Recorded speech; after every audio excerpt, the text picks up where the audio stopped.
The Through the Eyes of Jesus podcast is proud to partner with the Ministry League Network. This network aims to produce, distribute, and promote quality resources, devotionals, and podcasts to benefit individuals and local congregations for God's glory. You can learn more about Ministry League by visiting ministryleague.com or by clicking on their link in the show notes. We hope you enjoy another episode of the Through the Eyes of Jesus podcast as we seek to look at worldly problems from a godly perspective.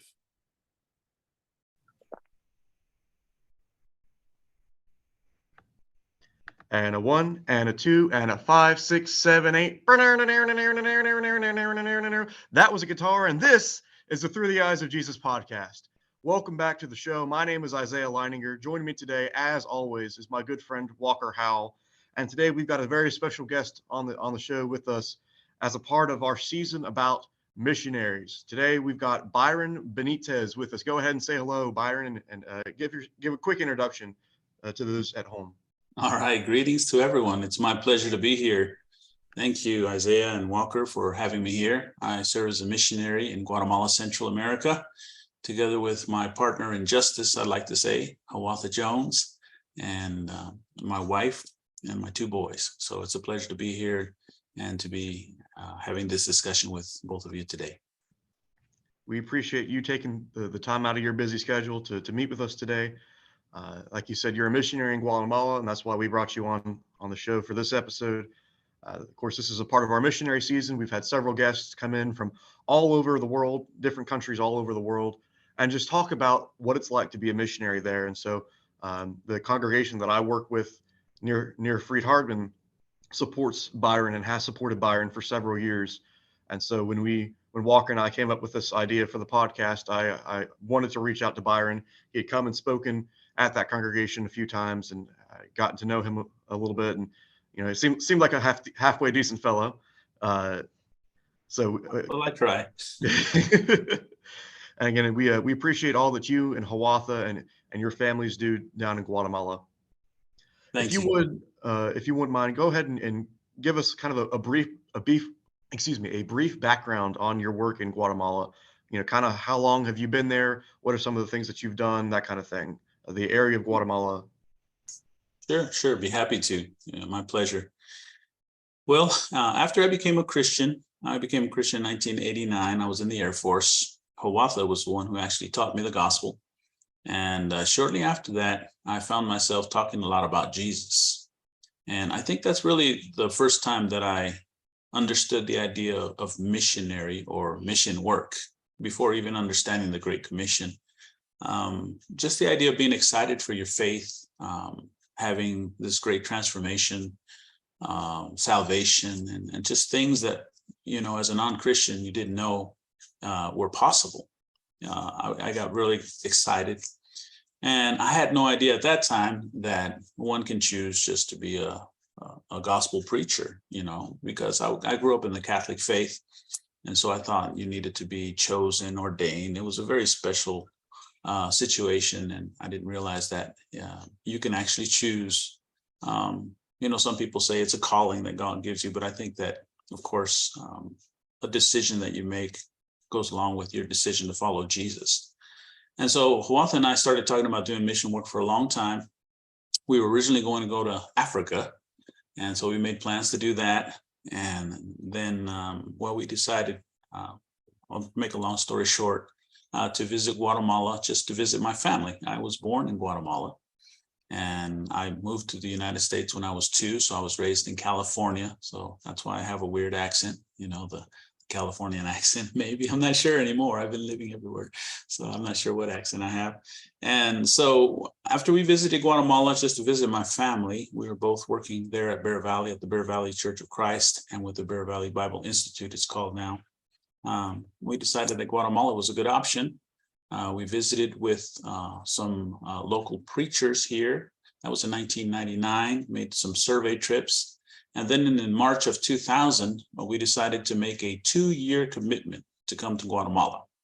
That was because we didn't have any experience, and so we didn't know how we would do. And we also knew that the churches that would choose to support our work in Guatemala also didn't know the type of work we would do. And so we wanted to do a 2-year commitment. And if things went well, then we believed that the churches would be more confident to stay with us long term.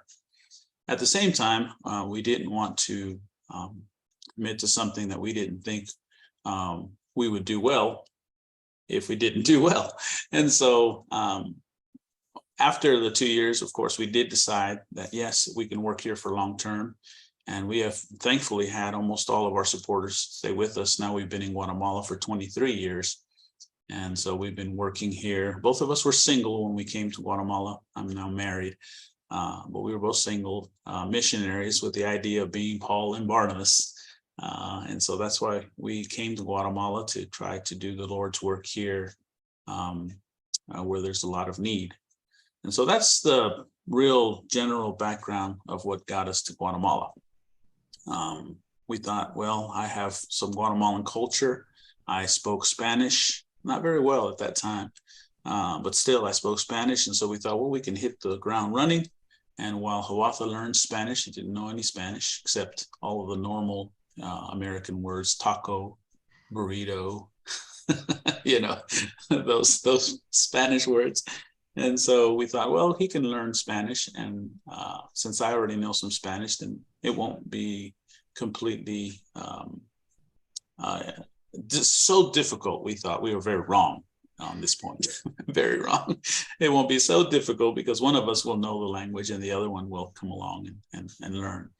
And so we started working with the local preacher. His name is, he's passed away since, Anibal, which is the Spanish version of Hannibal. Anibal Ramirez. He was a short-statured man, but very large in his faith. A great giant for sure. Very blessed that we had 20 years of working together. And so we started working with Anibal Ramirez in a small church in a small village called Linda Vista. And so we started our work there in 2000.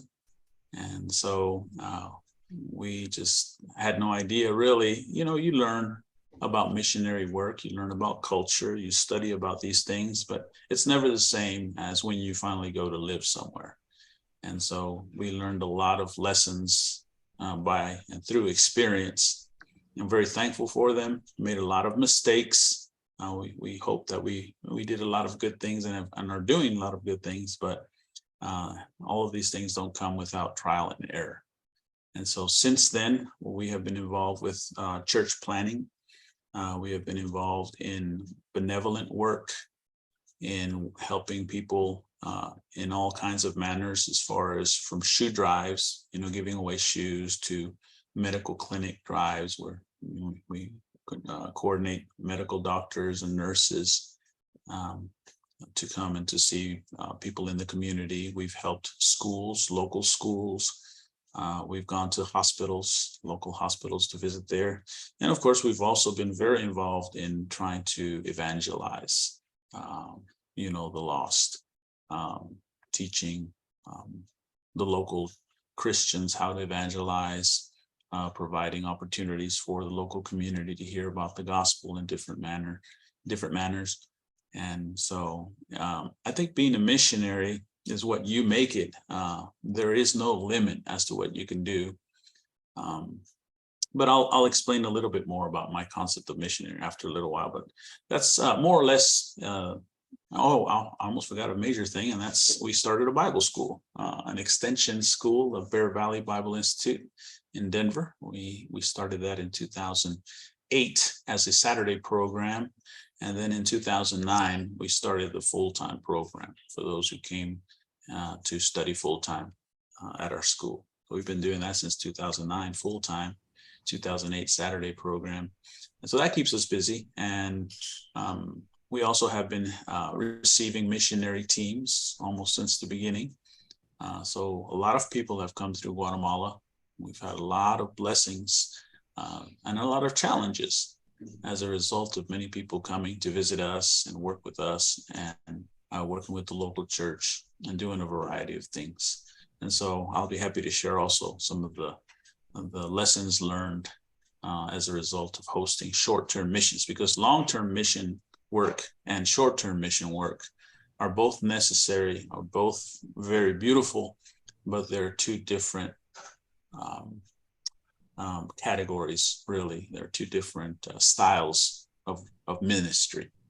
And so, Could you go ahead and expound on that, brother? Help us to see the difference between long-term missionary work and short-term missionary work. sure, I'll be happy to. The short-term mission work, which is what Huatha and I did before we came to Guatemala, is an idea of going to help a local work to grow. A lot of times you have the mentality, especially in the US, and I'm very thankful that we have many mission-minded Christians and many mission-minded churches, and I hope that continues and that it will grow. And we have the idea, oh, I would love to do mission work one day, and I'd love to go and knock on doors, or I like to get my hands dirty. And so a lot of people have the idea of going to build a house or going to build a school or a church building, and all that is very good, very good. But it's short term. And so there is only so much you can do when you go for 1 week or 2 weeks or even a month or a summertime. There's only so much you can do when you go for a short period of time. It's very good work, but there's only so much you can do. And also, there's only so much you can know about a culture. There's only so much you can know about a local church. And because of that, it has many limitations, obviously. So if you're going on short-term mission work, it's very important that you respect the local workers and the local Christians, the preachers, the local church, and the recommendations that they might give on the one hand. And it's also very important that you try to become more and more informed on the other hand, because you have kind of I don't want to say the good, the bad, and the ugly. Well, I should say it that way. The good, the bad, and the ugly of mission work. With short-term mission work especially, it's glamorized a lot. Mission work is glamorized. Now, I don't want to give you the idea that it's not a wonderful work and that you shouldn't do it, because I love it and I did it and I would recommend it for anyone. I just want us to be a little more realistic, especially as elderships, as churches that send out missionaries, and even churches that support missionaries. Short-term mission work is necessary, but oftentimes it's glamorized. Oftentimes we have a misconception of what the local work might actually be throughout the rest of the year.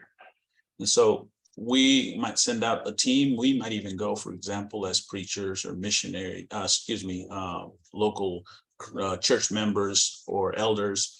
We might go there and we'll see the needs. We'll see the brothers and sisters working very hard. We'll see all of the unity and all of the love. And that might give us the false idea that it's like that all year long. And it's not. It's impossible. It doesn't happen anywhere in the world. And so as a result, I think that local churches should try to become very well informed of the local of the churches that they're supporting in different countries.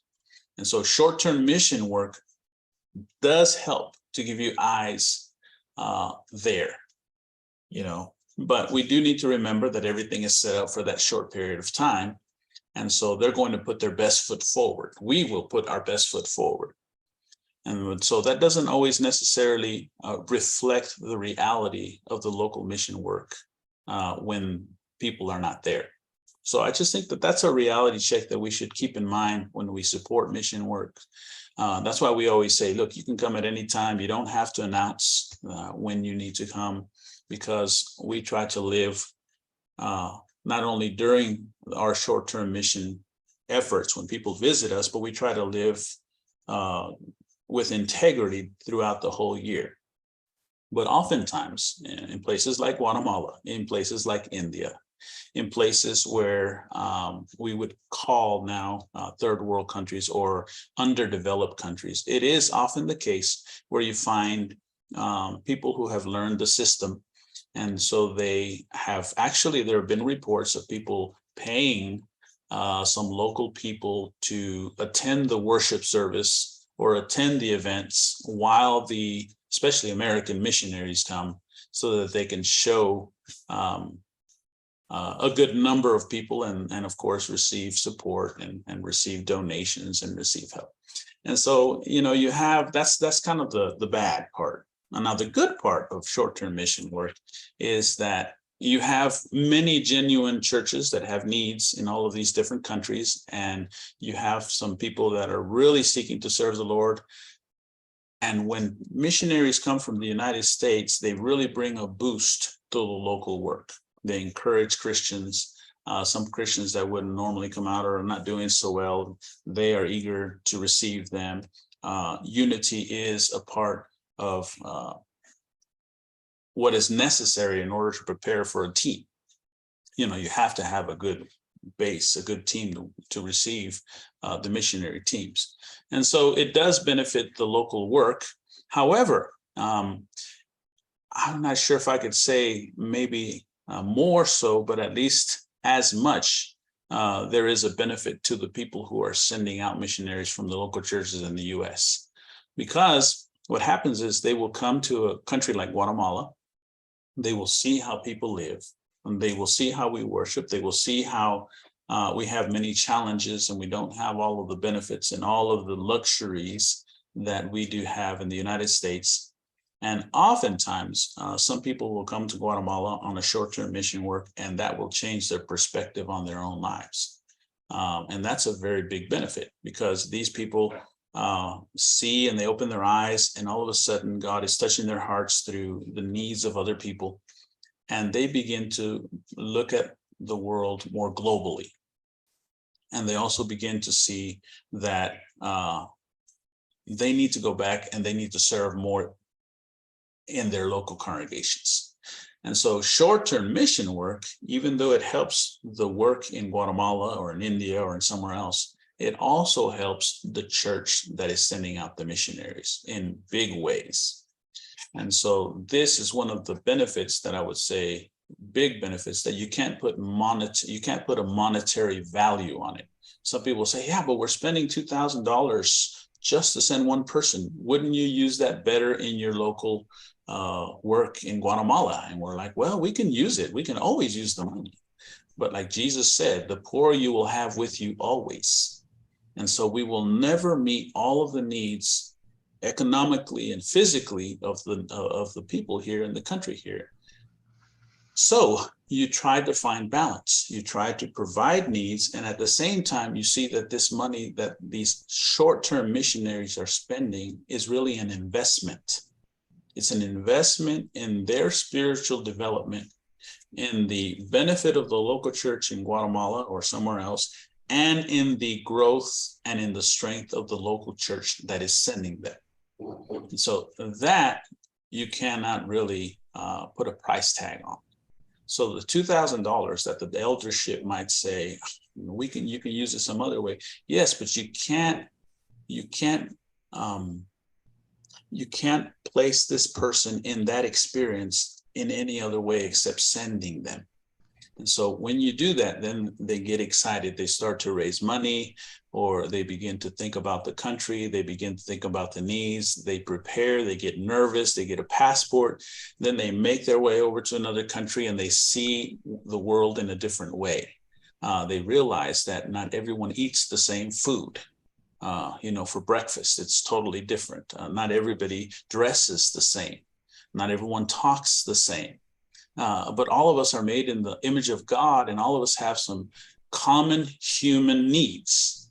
And so this is what Christians in the U.S., when they see it, it really wakes up this desire in them, either to continue to do short-term mission work. Some people have decided to do full-time mission work as a result of making short-term mission efforts. So that's another benefit. You have these individuals, they come to the country and they're like, wow, this is what I'd like to do full-time.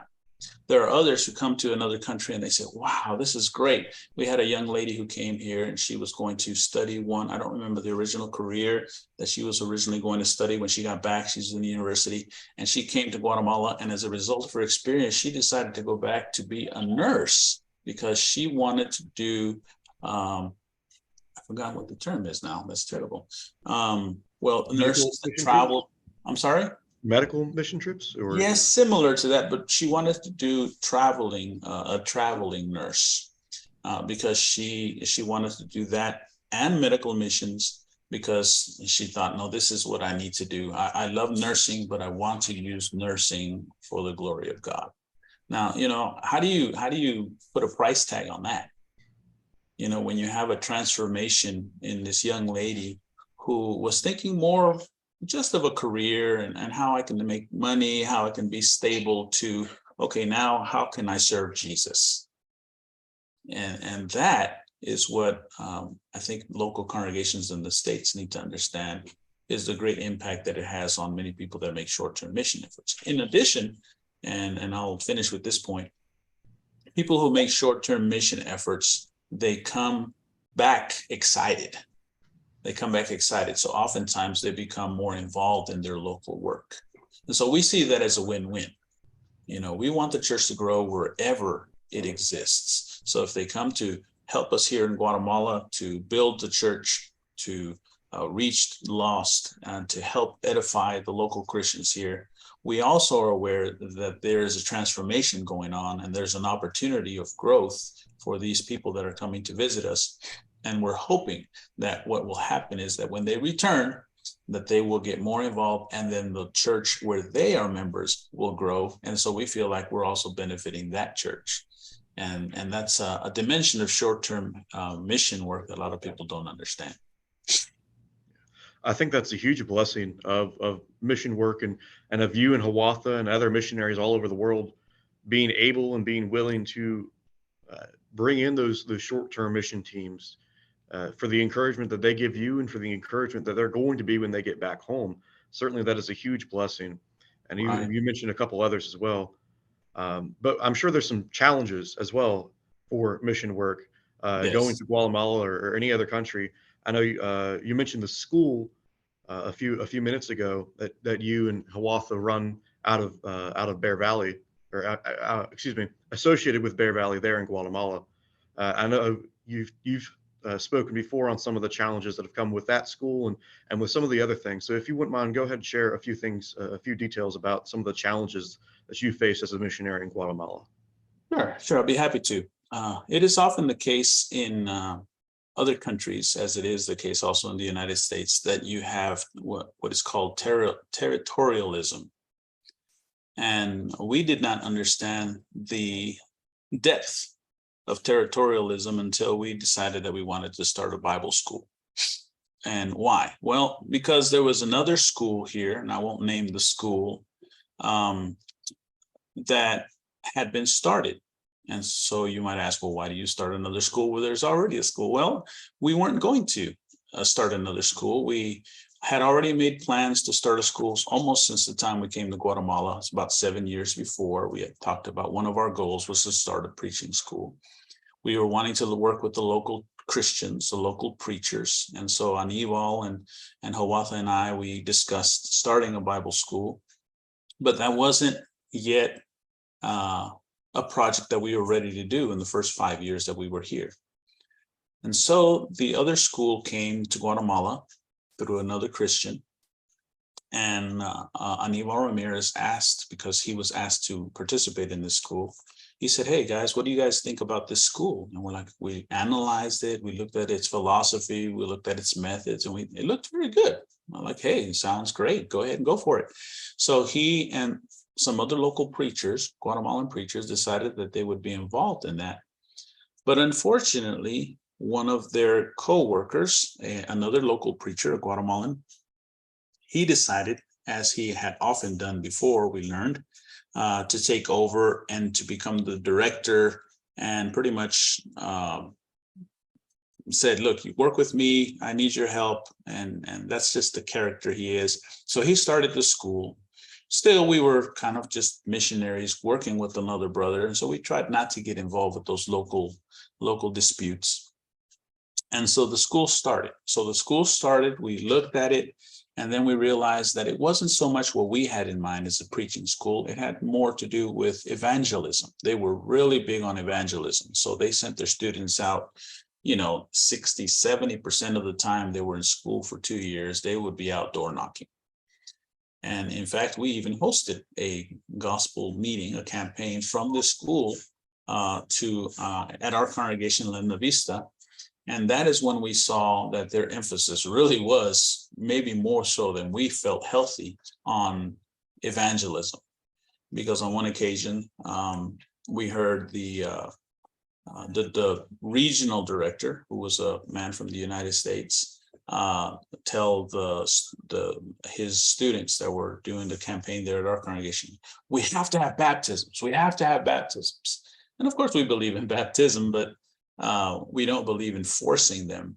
And we don't believe, and that's the only thing we need. And so we saw there was kind of an unhealthy emphasis on this. And we also realized there wasn't much emphasis on classroom, on the Bible, on getting to know ministry skills, how to develop Bible school, how to deal with a lot of other ministry essentials.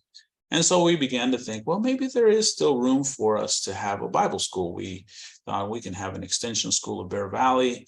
And if they want to continue with their evangelism emphasis, that's great. And then we can help them with ministry. In fact, we can even receive some of their students if we thought maybe if they'd like to do that. So our intention all along was to work with the local situation.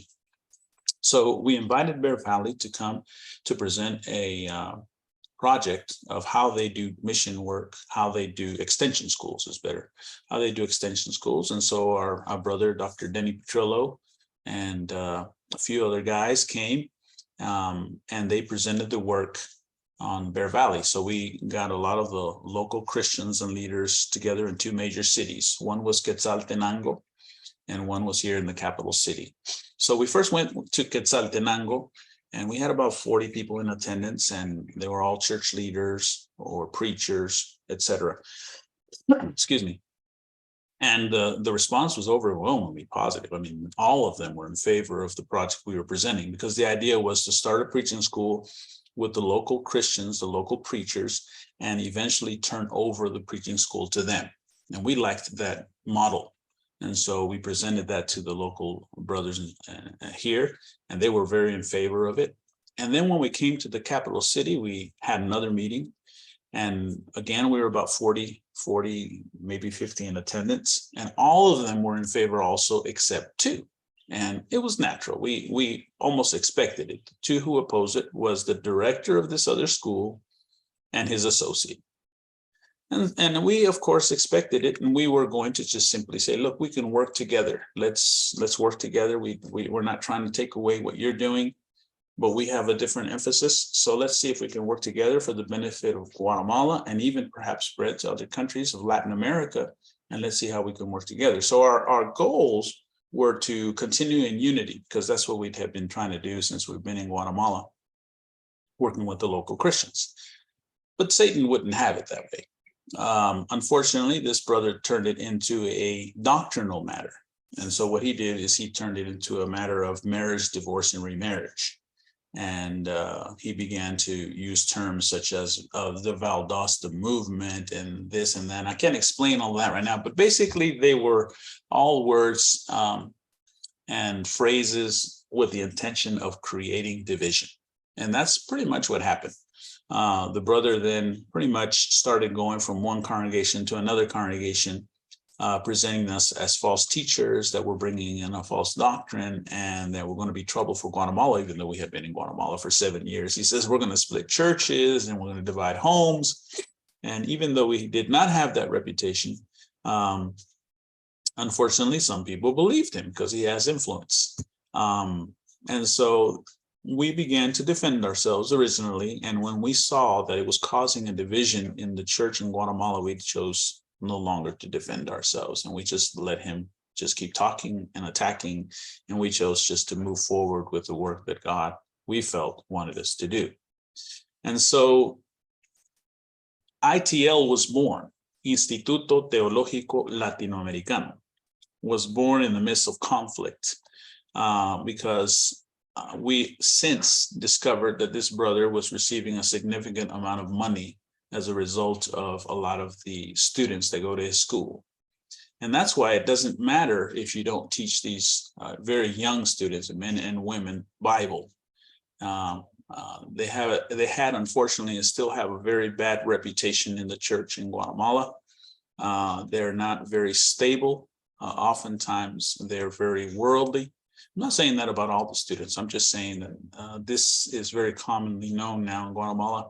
And the director also is not the most moral man, but of course you can't be if you're going to attack people inventing things about them. You know, there's only so long that will go on before the fruit will betray you. And so I say all of that just to explain that human nature is human nature is the same wherever you go. But you have some facets of human nature that are amplified when you have money involved. And so when you have money involved, especially churches in the United States, they need to really think about that pouring money into another country isn't the best answer. Oftentimes, it creates great havoc and great trouble. And so because a lot of money was being poured into this other school, and this brother found an opportunity to receive a lot of money with congregations that didn't check on what they were doing, they didn't check on the classroom, they didn't check on many things. And so he has now continued to do this and continues to grow, and of course opposed us because he thought we were pretty much a challenge to his empire. And that wasn't at all our intention. We wanted to preach the gospel, and we were hoping to turn the school over to the local church, local preachers after 5 to 10 years. But of course, that hasn't been the case because he has made it a point to go from one country to another and try to keep. In fact, he stated publicly, my goal is that they will have no students.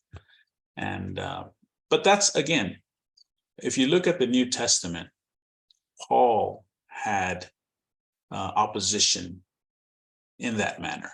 You know, he even made mention of it in the book of Philippians. Some preach Christ out of envy, and others out of another reason. He says, but he was thankful they just preached Christ, and he was going to continue to preach Christ. 2 Corinthians is a book written primarily to defend his apostleship because he was being attacked so vehemently. And so it's not new to Christianity because human nature will always be the same. And so we just need to be aware of these facts. And so when we support mission work, we should try our best to become aware of what people believe, what people teach, their methods, their personalities, because these things obviously will affect the local work. And so we started ITL anyway, Instituto Teológico Latinoamericano, because we felt that Satan was opposed to it. It wasn't because we were being just wanting to be in charge. We didn't want to be in charge. In fact, it wasn't because we wanted glory. We were actually wanting to give glory to the local church and the local brothers. We were really checking our heart to see if, is it because of this reason? Is it because of that reason? Is it maybe that God doesn't want us to do it? So after looking at all of our intentions and our motivations and our reasons for wanting to start a Bible school, we genuinely felt that it was something that needed to be done, and that it would bring glory to God and it would bring a benefit to the local church. So that's why we decided it must be from Satan that we're receiving this opposition. So we decided to move forward. And we have. Thankfully, we have now been serving in the local community for over 10 years. We started, like I said, we started in 2008. So really, wow, that brings us to quite a few more years than 10. With the Saturday program. And the idea was to help local churches, to help local Christians, I should say, to build up their faith. And as a result, then they could help their local churches to work as well. And so we did that. We started with the Saturday program where we have Christians from different congregations in the area. They come to ITL and they study for 3 years. In our Saturday program, they studied 24 courses over the period of 3 years. And then in 2009, we started with our first full-time program, and we started with different philosophy because of all the difficulties that I mentioned earlier. We thought, let's do things differently. A lot of preaching schools all over the world, they try to get as many students as possible and try to get out as many graduates as possible. But the result is people like this individual. A lot of times you have people that are not faithful. A lot of times you have graduates that are not faithful to the word, faithful to their wives, faithful to many things. And so what we wanted to do is we wanted to emphasize quality. We wanted to emphasize integrity. We wanted to emphasize being like Jesus more than anything else. And so we handpicked our students, and we also decided to limit our number to 10 maximum students that we would train at a time. And so we started doing that in 2009. We started with 7 students, and they're all very good men and their wives. In fact, we prepared the men and the women in our 2-year program because we felt that women oftentimes were neglected. They're put into ministry, and we know that biblically they're not allowed to preach or teach to men and women from 1 Timothy chapter 2. We understand that. But they are expected to teach children's classes. They are expected to teach ladies. They are expected to be leaders to the women in the local churches. But oftentimes we don't prepare them. And so another aspect that I think needs mentioning is that sometimes the preachers will go to a local church and they'll have to deal with a very difficult situation. And sometimes it requires church discipline, or sometimes it requires for him to go somewhere else because his convictions won't allow him to stay there. All right. Many times the ladies, they will make friends, very good friends. And if they don't have the Bible knowledge and the foundation, they will not be behind their husband when he has to make the tough decision of choosing Jesus over a friendship. Because they don't understand, for example, let's just use the MDR, marriage, divorce, and remarriage issue. They don't understand what the Bible says about that. So they choose their friends versus, why are you being so hard? Why are you being so dogmatic? So then it creates a conflict in the home. And so we felt that in order for those kind of decisions and that kind of support to be in the home of a preacher, that the husband and the wife should be both trained, not only biblically, but also ministerially. And so that's what we've been doing. And so our ladies also receive the same courses that our men receive and the same training. And part of one of the requirements to come to school is that the wife, if they're married, the wife has to be willing to come as well. And so we've been doing that, and we have had several graduates. We have some graduates here in Guatemala. We have graduates in Paraguay, in Panama, in Peru, and in several places. Now, can I say that all of our graduates are perfect? No, unfortunately. I wish we could.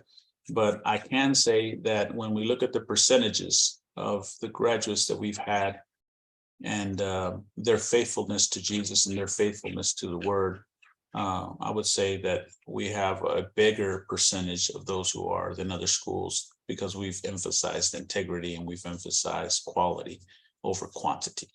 And so that's what we do. We teach Bible and ministry related courses in our Bible school. And so that's what we do here.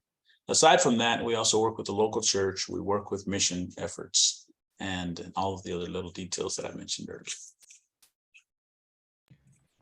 I didn't actually know that portion of the story about the beginning of that school. When you came and spoke to the congregation that I attend near Freed-Hardeman, you spoke about some of the other issues that the school had, and obviously I'm not going to press you for details here on the air. But I didn't know that story about the beginning. So, like you said, even from the beginning, that schools had some difficulties with the surrounding area, with other preachers and teachers in the area. And so it's, I can't imagine how difficult mission work already is. And now you've got to fight against somebody who's, trying to stop you from doing mission work, who you thought was going to be an ally. Right. And so that's, really just goes to show that, like you said, when you're doing something good, there's a lot of people out there, and there's the devil out there who don't want that good to happen unless it benefits them in some way. Right.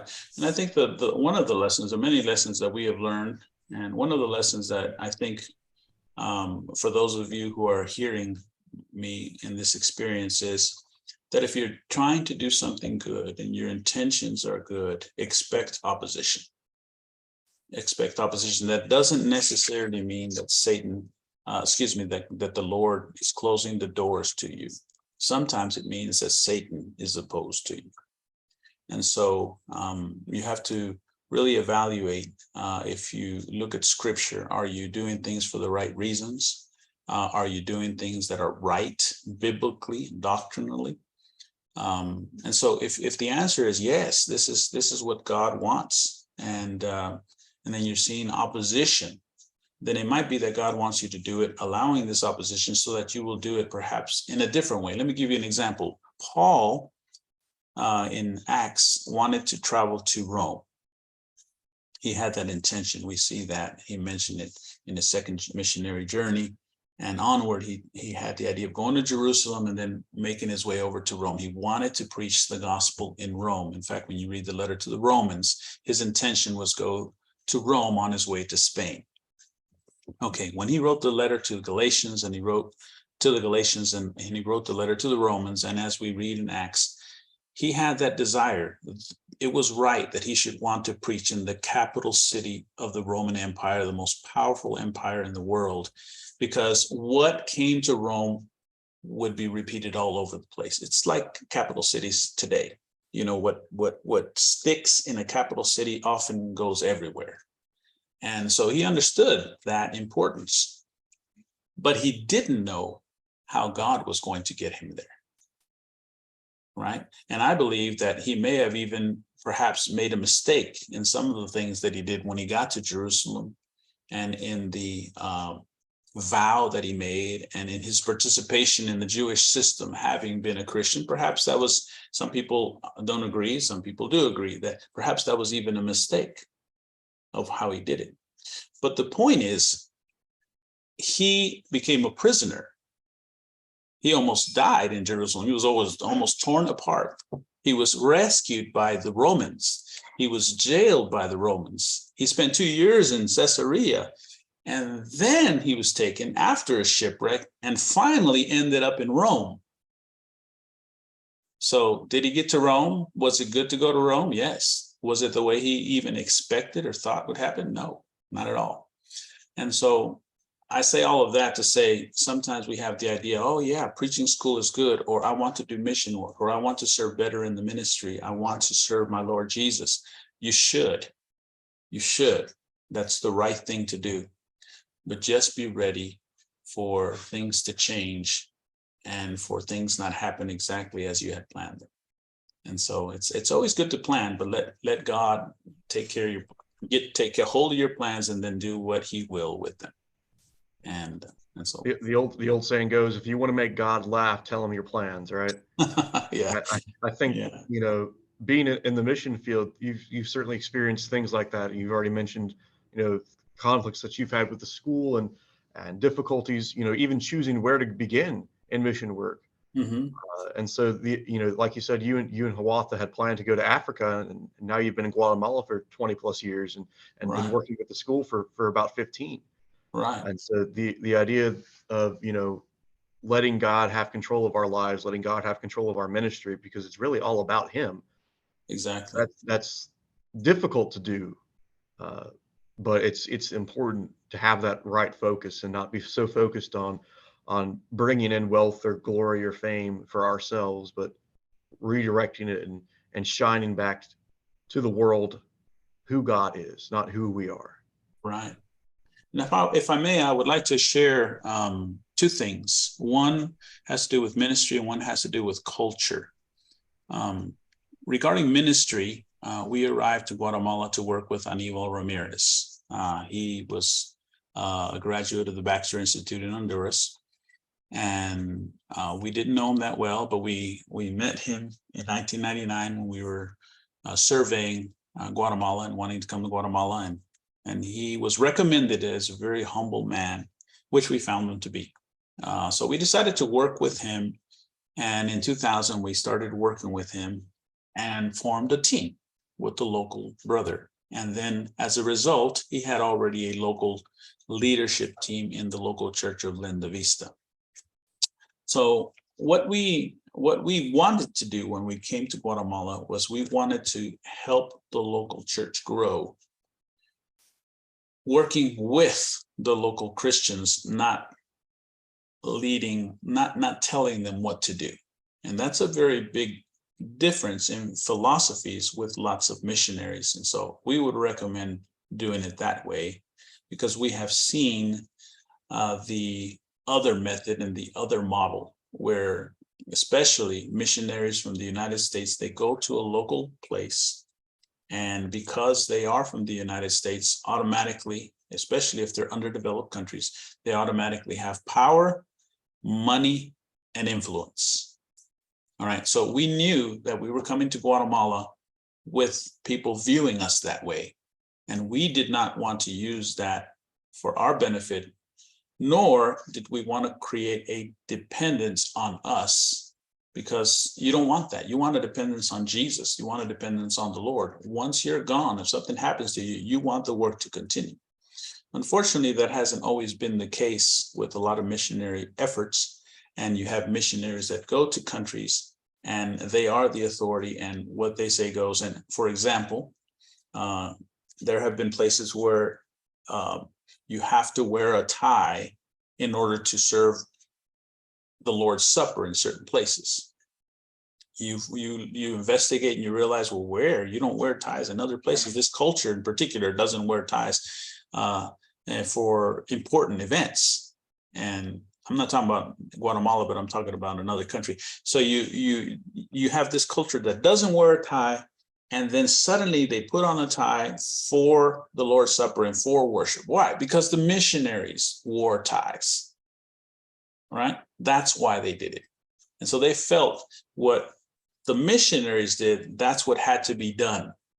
And after that, they demanded that all their men, when they serve in the worship, have to wear a tie.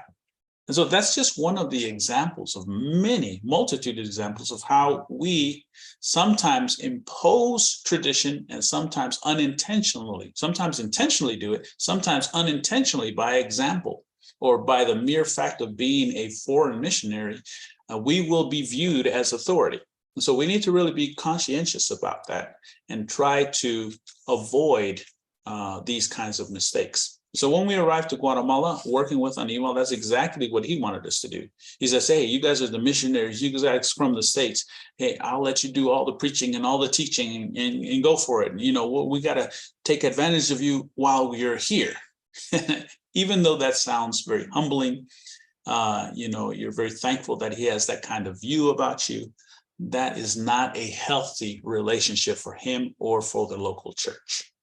And so what we tried to do from the very beginning is we try to establish, look, brother, we are not here to do work for you. We don't have all of the answers. Yes, we might do some things differently and maybe even better in many areas, but not better perhaps for here.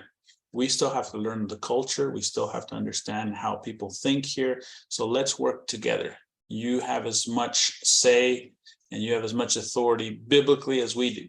And so we try to start on a level ground. And I think that was very important for us to be able to work together for 20 years, because he understood at that point that we were not going to view him as an inferior and that he should not see us as a superior, that we were both, all of us, the three of us were servants of Jesus, and that we needed to give an account to him. And so from that point forward, we were able to make plans, work with the local church. And he really opened up after that. He gave us his thoughts. He gave us ideas, and he learned from us. We learned from him. And at that point, it became a very give and take kind of relationship where, you know, we would give each other and take from each other the good. And sometimes we would make mistakes. Sometimes we'd get angry at each other, and sometimes we'd fuss. Sometimes we'd have to apologize. Sometimes we cried together.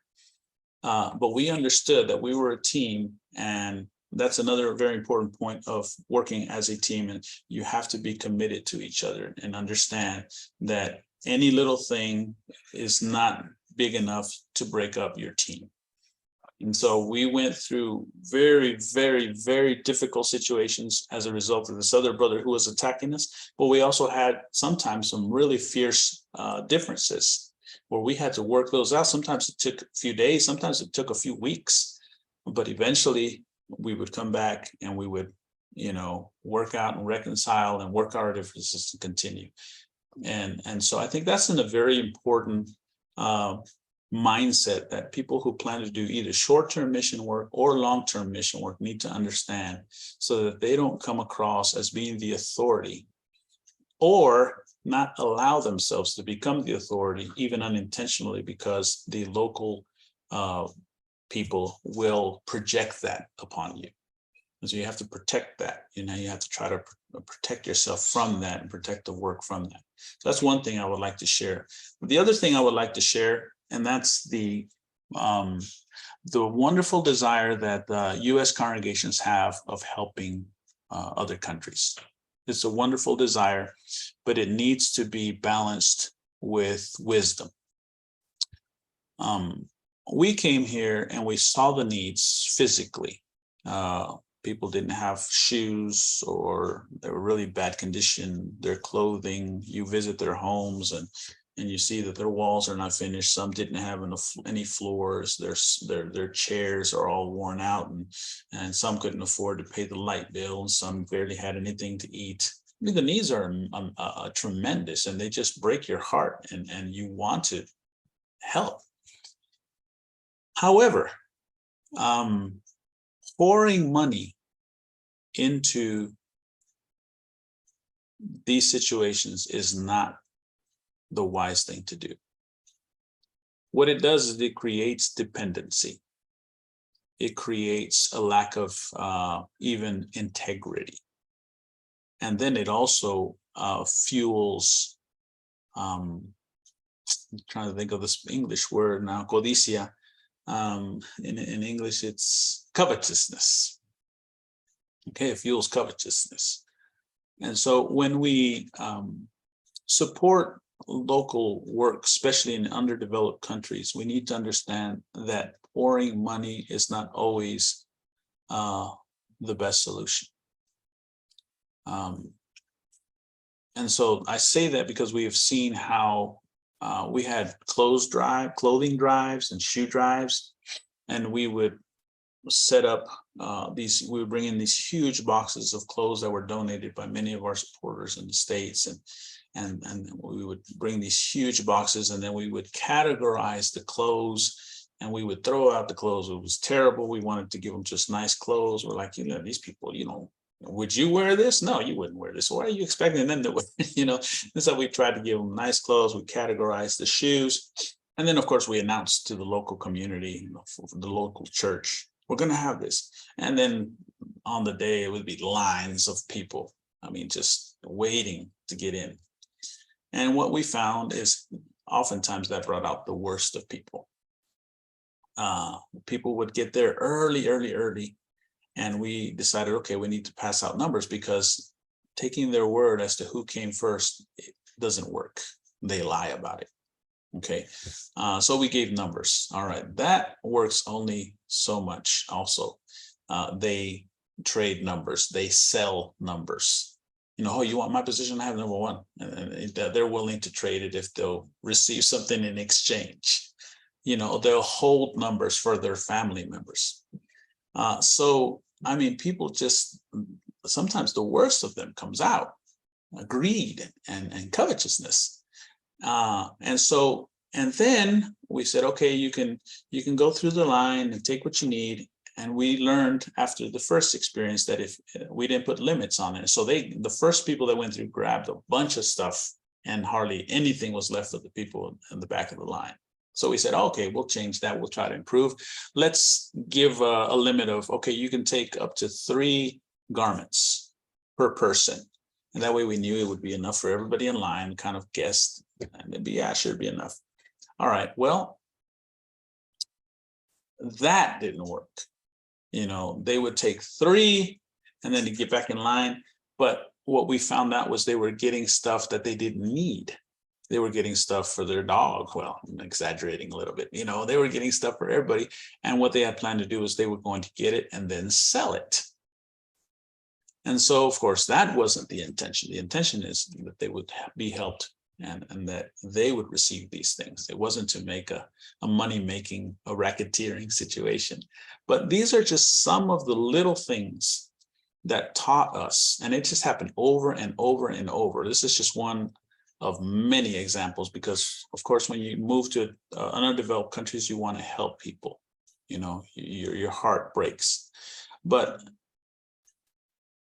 pouring money and pouring material resources isn't always the answer, especially when you don't know the people and when you don't know the needs, because oftentimes what you're doing is you're just making a problem worse. So what we decided to do after that is we stopped doing these types of drives, and we started offering financial counseling. We started helping people learn how to manage their money. We started teaching on the need of being satisfied with what we have, as the Bible teaches. And so that is what we've been doing now. And we still help periodically when we really know there's a need. Of course, we help, but we do so less publicly, more privately, in researching the need and understanding if there really is a need, and also requiring accountability. They have to turn in receipts. They have to show that they used the funds as they said they were going to use the funds. Accountability is very important. So these are very important lessons also when you work with mission sites, because often there is not accountability. And because of that, we have situations like this other brother who receives thousands of dollars, and he has his own business here in Guatemala, like 3 or 4 businesses, and he still receives support to work in ministry. He shouldn't be supported because he has his own money, but he still receives lots of money, but there's no accountability. And so because of that, you have these situations, and he's an extreme of what many individuals would love to do. They see a situation and money's coming in. The United States just pours money, and there's no accountability. And so as a result, you have these monsters that developed. So anyway, I'll leave you with that. Yeah, well, you shared a lot of wisdom with us today, Byron, and we appreciate that. We just got a couple more questions for you before the episode comes to a close. And question number 1, how can individuals or congregations be involved with the ministry there in Guatemala, with the mission work there in Guatemala, in a way that is effective, in a way that it reaches the lost, but in a way that isn't going to lead to a lot of conflict or strife or division there amongst the churches in Guatemala? How can we as individuals and congregations be involved with the work that you guys are doing? Well, if you're going to work with us, we always welcome visitors, and we try to be as open as possible. Like I said at the beginning, we welcome visits even unannounced. It's just that sometimes we're not around. We might be receiving a mission team, or we might be doing this, but no problem.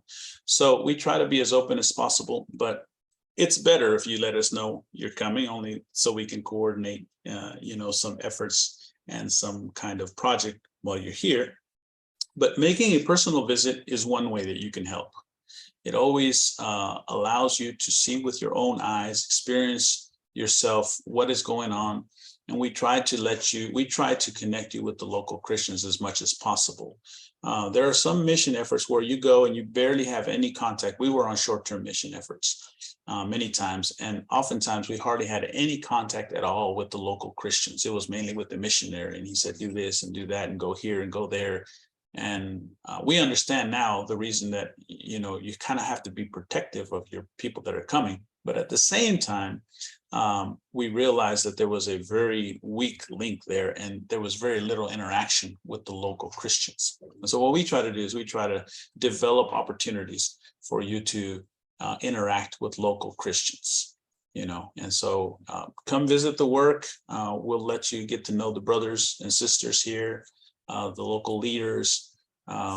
You can even, of course, see the culture and understand better what's going on here in Guatemala. So obviously, making short-term mission visits we are very much in favor of them. I mentioned some of the pitfalls of them, but I also mentioned some of the great benefits. Okay, so we need to keep those things in mind so that when we do it, we can try to really focus on the benefits and avoid the pitfalls. So come visit us in Guatemala. We would love to have you. We have mission teams that come in June, July, and August. Write us, call us, and we can get you in touch with, we have some coordinators that handle those teams. And what we try to do is we try to get everybody to come and to a certain meeting point in the United States so that you can come to Guatemala together as a team. All right, so if you're interested in that, just write us and call us. And we'll What is the best way to get in information. contact with you, brother? Our email probably is the best way. Mission Guate, Guate is short for Guatemala, missionguate@hotmail.com. That's probably the best way. Hawatha and I and my wife have access to that email. It's a common email address that we use. And so you can also get a hold of us that way. There are also some local phone numbers. I don't want to say them out here in the podcast, but I can give them to you. And if anybody's interested, we can also give you some phone numbers that are stateside numbers that ring to us here in Guatemala. And of course, we have a Guatemalan phone numbers as well. You're happy to call, but that's international calling. But the email is the best way. We also have a website. Honestly, it needs some help, but it does have our basic information. It's called missionguatemala.com. And so you can go there and you can find information or contact information. Our overseeing congregation is the Kingsley Terrace Church of Christ. And they also are able to get a hold of us if you need to get a hold of us. They are in Indianapolis, Indiana. The Kingsley Terrace Church of Christ. If you need to get a hold of us that way as well, they can get a hold of us. So mission work, you asked me about, how you can get involved. Come visit us. Another way, obviously, if you want to support our work, get in touch with our overseeing church, the Kingsley Terrace Church of Christ, or get a hold of us. We can always use funds, and we try to, over the 20-something years that we've been here, we try to use the funds wisely. And there are a lot of needs.